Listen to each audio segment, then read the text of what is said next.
नमस्ते किसान भाइयों। आज हम फिर से जानकारी लेने वाले हैं जैविक खेती के बारे में। पिछली वीडियो में हम लोगों ने जानकारी ली थी जैविक खेती के अंदर जैविक उर्वरक के बारे में। तो आज हम जैविक खेती के अंदर जैविक कीटनाशक के बारे में जानकारी लेने वाले हैं। पिछली वीडियो में बहुत बढ़िया सहयोग दिया मुझे आप लोगों ने। तो इस वीडियो में हम लोग बहुत ही बेहतरीन जानकारी लेने वाले हैं। कौन से कीटनाशक है, कौन सी फसल में हम इसका इस्तेमाल कर सकते हैं, कौन से कीटकों का कंट्रोल करने के लिए हम इसका इस्तेमाल कर सकते हैं, कितनी मात्रा में इस्तेमाल कर सकते हैं, ये सब जानने के लिए आज का वीडियो देखना बहुत ज़रूरी है। तो मैं हूं प्रमोद निकम और आप देख रहे हैं अपनी खेती अपनी प्रगति यूट्यूब चैनल। तो विस्तृत में जानने की कोशिश करते हैं कि कौन से जैविक कीटनाशक है और उनकी कितनी मात्रा में हमें स्प्रे करना चाहिए या फिर ज़मीन के माध्यम से ड्रिप इरिगेशन के माध्यम से देना चाहिए। ये सब जानकारी आज हम लेने वाले हैं। वैसे तो जैविक कीटनाशक कई सारे हैं, लेकिन चुनिंदा कीटनाशकों के बारे में आज हम जानकारी लेने वाले हैं। जैसे कि बिवेरिया बैसियाना, दूसरा जो है मेटाराइजम एनिसोपोल, तीसरा जो है वर्टिसिलियम लैकिना, चौथा जो है ट्राइकोडर्मा हर्जियानम, पाँचवा जो है पैस्टिलोमाइसिस लिलासिनस, और छठा जो है वर्टिसिलियम क्लैमिडोस्पोरियम, सातवां जो है वो बैसिलस थुरिंजिएंसिस यानी कि बीटी, और आठवां जो है एंटेमोपैथोजेनिक निमेटोड। इन सारे कीटनाशकों के बारे में आज हम जानकारी लेने वाले हैं। वीडियो में अंत तक बने रहे मेरे साथ, क्योंकि बहुत ही बेहतरीन जानकारी आपको मिलने वाली है। अभी तक आपने अपना चैनल सब्सक्राइब नहीं किया अपनी खेती अपनी प्रगति, तो ज़रूर सब्सक्राइब कर दीजिएगा और साइड में जो बेल आइकॉन आता है उसको दबा दीजिएगा, तभी आपको नई वीडियो की नोटिफिकेशन मिलती रहेंगी। क्योंकि अक्सर हम लोग नई विषयों के ऊपर आपको जानकारी देने की कोशिश करते हैं किसान भाइयों। अब हम एक एक करके ये जो मैंने आपको जैविक कीटनाशक बताए इन सभी के बारे में जानकारी देने की कोशिश करता हूँ। सबसे पहले बिवेरिया बैसियाना, इस जैविक कीटनाशक के बारे में जानकारी लेते हैं। सबसे पहले ये जो इसकी जो कार्य करने की जो पद्धति है इसके बारे में जानकारी लेते हैं। बिवेरिया बैसियाना छिड़काव के माध्यम से या फिर ड्रिप इरिगेशन के माध्यम से या फिर पानी के बहाव के माध्यम से हम अपने फसल को दे सकते हैं। बिवेरिया बैसियाना के स्पोर कीटकों के त्वचाओं के एपिक्यूटल में प्रवेश करते हैं, कीटकों को संक्रमित करते हैं। कीटकों के अंदर जाने के बाद इनमें बढ़ोतरी हो जाती है, और बढ़ोतरी हो जाने के बाद बिवेरिन और ऑस्पोरिन ये टॉक्सिन बाहर फेंकते हैं। इन टॉक्सिन की वजह से कीटकों की रोग प्रतिकारक जो शक्ति होती है वो कमकुवत हो जाती है, वो खत्म हो जाती है, और इन टॉक्सिन की वजह से अपने जो कीट है उनकी मृत्यु हो जाती है। अब हम जानने की कोशिश करते हैं कि ये बिवेरिया बैसियाना कौन से कीटकों का कंट्रोल करने में प्रभावशाली है। Helicoverpa, Spodoptera, stem borer, fruit borer, leaf holder, caterpillar को कंट्रोल करने के लिए प्रभावशाली है। इसी के साथ साथ ये रस चूसने वाले कीटकों को भी कंट्रोल करने में बहुत ही प्रभावशाली है। अब हम जानने की कोशिश करते हैं कि ये कौन से फसलों के ऊपर हम इसका छिड़काव कर सकते हैं या फिर ड्रिप इरिगेशन के माध्यम से दे सकते हैं। जैसे कि बैंगन, टमाटर, कपास, फ्लावर, गोभी, तिलहनी और दलहनी फसलों के ऊपर हम इसका बहुत बेहतरीन इस्तेमाल कर सकते हैं।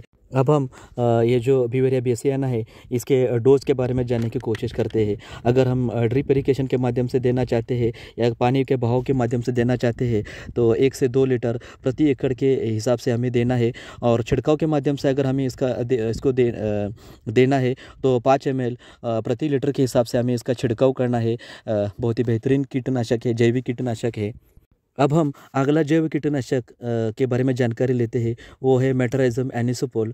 मेटाराइजम एनिसोपोल की कार्य करने की जो पद्धति है, तरीका जो है वो मैं बताता हूँ आपको। मेटाराइजम के बीजांडे या फिर माइसेलिया कीटकों के शरीर के संपर्क में आते ही शरीर के ऊपर अपनी वसाहत बनाते हैं, और उस वसाहत के निर्माण होने से उनके ऊपर एक फफूंदी की परत बन जाती है, और उस फफूंदी के परत की वजह से जो कीट जो रहते हैं वो कमकुवत हो जाते हैं, वो मर जाते हैं। कीटकों के अगर एक भी कीट अगर संक्रमित हो जाता है इस फफूंदी से या फिर इस माइसेलिया एनिसोपोल से, तो पूरी की पूरी वसाहत जो है वो पूरी नष्ट हो जाती है। ये विशेषता है इस मेटाराइजम एनिसोपोल की। अब हम इसके छिड़काव करने से कौन से कीटकों को हम कंट्रोल कर सकते हैं इसके बारे में जानते हैं। इसके छिड़काव करने से स्टेम बोरर हो, फ्रूट बोरर हो, मिलीबग हो या फिर एफिड्स, इनका कंट्रोल बहुत ही बेहतरीन तरीके से हो जाता है। और इसी के साथ साथ वाइट ग्रब, बीटल्स, कटवर्म्स, इनका भी बिल्कुल ही सफाया हो जाता है। मेट्रिज्म एनिसोप्लोर है, ये लार्वा, पोपा या फिर अडल्ट कोई भी स्टेज हो, इनको कंट्रोल करने में बहुत ही प्रभावशाली कारगर साबित होता है। अब हम जानने की कोशिश करते हैं कौन से फसल में हम इसका इस्तेमाल कर सकते हैं। जैसे कि कपास, गन्ना, टमाटर, अदरक, आलू, ज्वार, बाजरा, सोयाबीन, उड़द, मूंगफली, मटर जैसे फसलों के ऊपर हम इसका इस्तेमाल कर सकते हैं और हमारे फसल में आने वाले जो कीट का प्रादुर्भाव है उसको कंट्रोल कर सकते हैं। अब हम इसके डोज के बारे में जानने की कोशिश करते हैं। 1 से 2 लीटर प्रति एकड़ के हिसाब से हमें पानी के माध्यम से यानी कि ड्रिप इरिगेशन के माध्यम से हमें देना है। और अगर हम छिड़काव करना चाहते हैं तो 5 ml प्रति लीटर के हिसाब से हमें इसका छिड़काव करना चाहिए। बहुत ही बेहतरीन ये भी कीटनाशक है, जैविक कीटनाशक है। अब हम जानकारी लेते हैं अगले जैविक कीटनाशक के बारे में। वर्टिसिलियम लैकिना एक प्रकार की फफूंदी है। बैसियोनोलाइट्स और इतर कीटनाशक टॉक्सिन जैसे कि डिपिकोनिलिक एसिड तैयार करती है। ये कीटनाशक टॉक्सिन एफिड्स, व्हाइट फ्लाइज, रस चूसने वाले कीटकों को संक्रमित करती है, उस वजह से उनका मृत्यु हो जाता है। वर्टिसिलियम लैकिना का बीजाणु जब लक्षणीय कीटों के संपर्क में आ जाता है तो उनके शरीर के ऊपर या फिर अंतर प्रवेश करता है और प्रवेश करने के बाद वहाँ पर उनकी बढ़ोतरी हो जाती है और बढ़ोतरी हो जाने के बाद उन कीटकों का सफाया हो जाता है। इससे इनके वर्टिसिलियम लैकिना के इस्तेमाल से कौन से कीटकों का हम कंट्रोल कर सकते हैं इसके बारे में जानकर लेते हैं। जैसे कि aphids, thrips, mealybugs, white flies, jassids, hoppers, सभी प्रकार के माइट्स कंट्रोल करने के लिए बहुत ही कारगर साबित होता है। अब हम जानने की कोशिश करते हैं कि कौन से फसलों के ऊपर हम इसका इस्तेमाल कर सकते हैं। सभी प्रकार के फल वर्गीय जैसे कि अंगूर, चीकू, अमरूद, नारियल, सेब, आम, उसी के साथ साथ टमाटर, मिर्च, बैंगन, प्याज, भिंडी, चाय, कॉफ़ी, खुशबू और दवाई वाली जो फसलें रहती है उनके ऊपर भी हम इसका छिड़काव कर सकते हैं या फिर ड्रिप इरिगेशन के माध्यम से दे सकते हैं। अब हम जानने की कोशिश करते हैं कि इसके डोज के बारे में। इसके ड्रिप इरिगेशन के माध्यम से अगर हमें इसको हमें फसल में देना हो तो 1 से 2 लीटर प्रति एकड़ के हिसाब से हमें देना है। या फिर स्प्रे के माध्यम से अगर हमें इसका देना चाहते हैं तो 5 ml प्रति लीटर के हिसाब से हमारे फसल में इसको छिड़काव करना चाहिए। बहुत ही बेहतरीन ये भी जैविक कीटनाशक है।